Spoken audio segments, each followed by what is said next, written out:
दोस्तों आज के इस वीडियो में हम डिस्कस करने वाले हैं आपके BSc second year fourth semester botany के यूनिट 5 एथिनोबॉटनी से जुड़े हुए टॉपिक को। तो आपको इस यूनिट से कौन कौन से टॉपिक पढ़ने हैं वो सभी यहाँ पर स्क्रीन पर आपको दिखाई दे रहे होंगे। तो आज के इस वीडियो में सबसे पहले हम जानेंगे कि एथिनोबॉटनी होता क्या है, यानी हम इसके इंट्रोडक्शन वाले पार्ट को देखेंगे और एथिनोबॉटनी से जुड़े हुए जितने भी इम्पॉर्टेंट टॉपिक है उन सभी टॉपिक को हम आज के इस वीडियो में डिस्कस करेंगे। तो कुल मिलाकर देखा जाए आज का ये वीडियो आपके लिए बहुत ही इंपॉर्टेंट होने वाला है, तो वीडियो को आप ध्यान से देखिएगा और पूरा देखिएगा। तो एथिनोबॉटनी को समझने से पहले पहले हम समझते हैं एक टर्म एथिनोबायोलॉजी। तो इसे हिंदी में लोक जैव विज्ञान कहा जाता है। तो जैसा कि हम सभी जानते हैं कि बायोलॉजी के दो पार्ट हैं, बॉटनी एंड जूलॉजी, यानी कि जीव विज्ञान में वनस्पति शास्त्र भी आता है और प्राणी शास्त्र भी आता है। Means both plant and animals are study under the biology. तो इस तरह देखा जाए एथिनोबायोलॉजी एक बहुत बड़ी ब्रांच है और इसके दो सब ब्रांच है, इथिनोबॉटनी एंड इथिनोजूलॉजी। तो यहाँ पर आपके सिलेबस में सिर्फ मेंशन है एथिनोबॉटनी, तो हम यहाँ पर सिर्फ एथिनोबॉटनी के बारे में डिस्कस करेंगे। तो यदि हम बात करें एथिनोबॉटनी, जिसे हम हिंदी में लोक वनस्पति विज्ञान कहते हैं, तो यहाँ पर लोक का मतलब है एक तरह से लोग, यानी कि लोगों का जो वनस्पति के प्रति ज्ञान है उसी को हम बोलते हैं एथिनोबॉटनी। तो इस तरह से देखा जाए तो एथिनोबॉटनी दो वर्ड से मिलकर बना है, एथिनोज एंड बॉटनी। तो एथिनोज का मतलब है पीपल और बॉटनी का मतलब है रिलेटेड टू प्लांट। तो एथिनोबॉटनी का कहने का मतलब ये हुआ मैन प्लांट रिलेशनशिप, यानी कि मानव और पौधों के बीच विभिन्न प्रकार के संबंधों का जो अध्ययन है हम जिस विज्ञान के अंतर्गत करते हैं उसे हम बोलते हैं एथिनोबॉटनी। यहाँ पर मैं आपको बता दूं कि इसे हम पीपल साइंस या फिर सिटीजन साइंस भी कहते हैं। आइए इसे मैं आपको एक सिंपल एग्जांपल के साथ समझाता हूँ। तो जैसे अगर आपको कभी चोट लगती है, ठीक है, तो चोट लगती है तो घर पे अगर आप जाते हो तो सबसे पहले क्या होता है कि अगर घर में दादा दादी हैं तो वो क्या करेंगे, सबसे पहले आपके चोट पर नीम की लेप लगाएंगे, उसके बाद आपको दूध में हल्दी देंगे ताकि आपका जो दर्द है वो कम हो सके। तो एक तरह से देखा जाए कि जो पुराने लोग हैं, ठीक है, उनका जो प्लांट से जुड़ा हुआ नॉलेज है जिसका उपयोग विभिन्न प्रकार के रोगों को दूर करने में किया जाता है। इसके अलावा पौधों का यूज़ कहाँ कहाँ पर कर सकते हैं, जैसे भोजन के रूप में, फॉडर के रूप में, शेल्टर के रूप में, क्लोथिंग के लिए या फिर डेकोरेशन के लिए। तो पौधों से रिलेटेड जो हमारा नॉलेज है, ठीक है, वही नॉलेज कहलाता है इथिनोबॉटनी। तो इथिनोबॉटनी होता क्या है, जैसा कि मैंने बताया था, each and every kind of relationship which occur between plant and people is called ethnobotany, यानी कि लोगों और पौधों के बीच किसी प्रकार का जो भी रिलेशनशिप है वो कहलाता है इथिनोबॉटनी। तो जब आप इथिनोबॉटनी पढ़ेंगे तो आपको इसमें दो तरह के टर्म देखने को मिलेंगे, एक मिलेगा इंडोजिनस नॉलेज और दूसरा मिलेगा ट्रेडिशनल नॉलेज। तो अगर हम बात करें इंडोजिनस नॉलेज की, तो इंडोजिनस नॉलेज में वे नॉलेज आते हैं जो कि वहाँ के जो रूरल लोग हैं या फिर जो नेटिव है या फिर जो ट्राइबल है, यानी कि जो जनजाति है, तो उस एक पर्टिकुलर एरिया में जो प्लांट पाया जा रहा है उसके बारे में वो जानते हैं, ठीक है ना। तो ये जो नॉलेज है वो कहलाएगा इंडोजिनस नॉलेज। कहने का मतलब ये है कि जैसे आप किसी एरिया में रहते हैं और उस एरिया में कोई एक ऐसा प्लांट है जो कि बहुत कॉमन है और उसके बारे में उस एरिया के लोग ही जानते हैं, ठीक है ना। तो इस तरह का जो नॉलेज है वो होता है इंडोजिनस नॉलेज।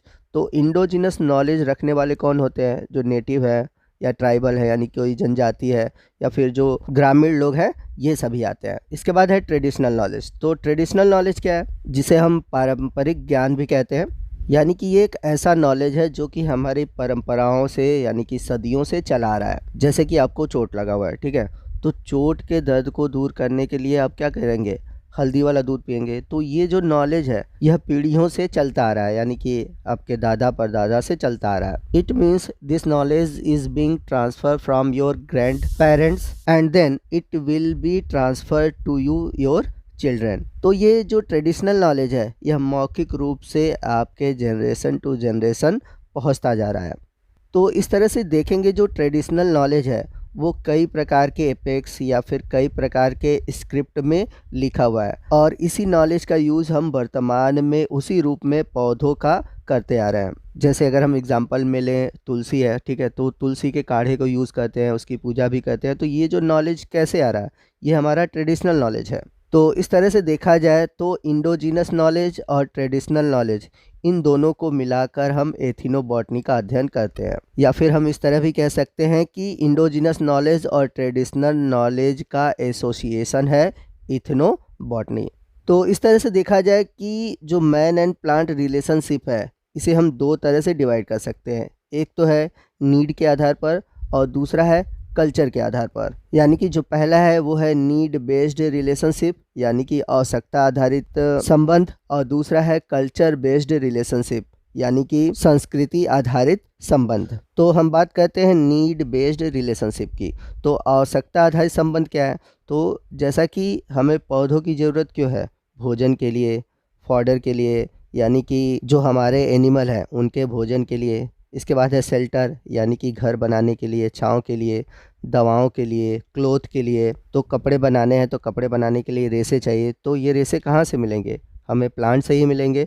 दूसरा है कल्चर बेस्ड रिलेशनशिप, यानी कि संस्कृति पर आधारित संबंध। तो यहाँ पर बात आती है कि हम कैसे संस्कृति के आधार पर, यानी कि हम कैसे पौधों को अपने डेली लाइफ में यूज़ करते हैं और ये कैसे हमारे से जुड़े हुए हैं। तो जैसे कि अगर हम एग्जांपल के रूप में बात करें तो सबसे पहला है बॉडी ऑर्नामेंटेशन, ठीक है, यानी कि शरीर को सजाने में।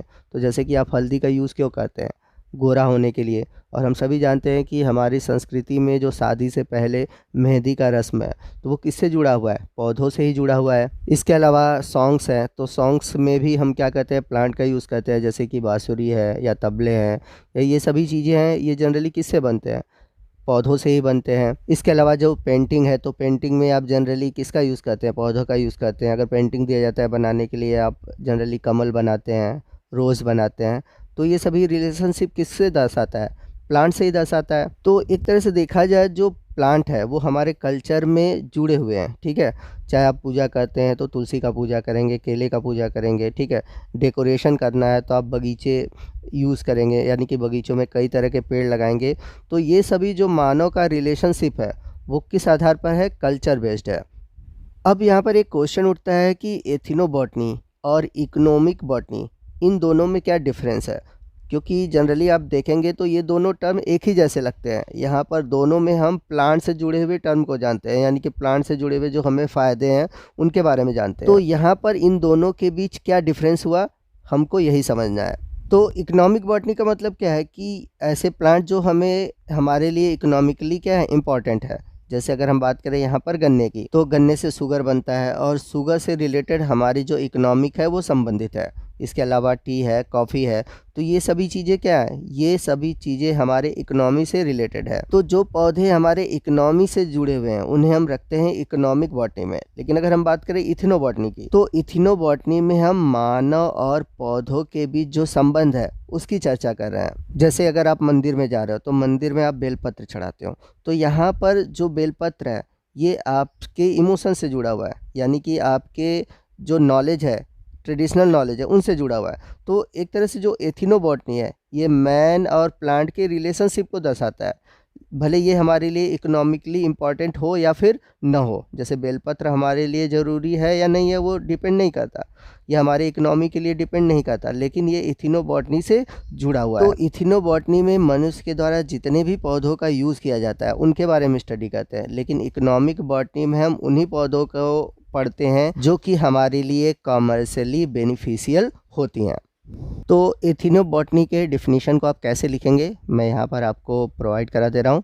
तो ethnobotany relatively a new science deal with various principle which govern such a relationship between man and vegetation. यानी कि जो एथिनोबॉटनी है यह एक प्रकार का नया विज्ञान है जो कि अलग अलग प्रिंसिपल पर काम करता है, जैसे कि मैन का उसके वेजिटेशन से क्या जुड़ाव है। In other word, ethnobotany means all the source of plant toward the human kind and other species growing on the earth. यदि हम बात करें इसके हिस्टोरिकल बैकग्राउंड की, the term ethnobotany was coined by J.W. Harshberger in 1895।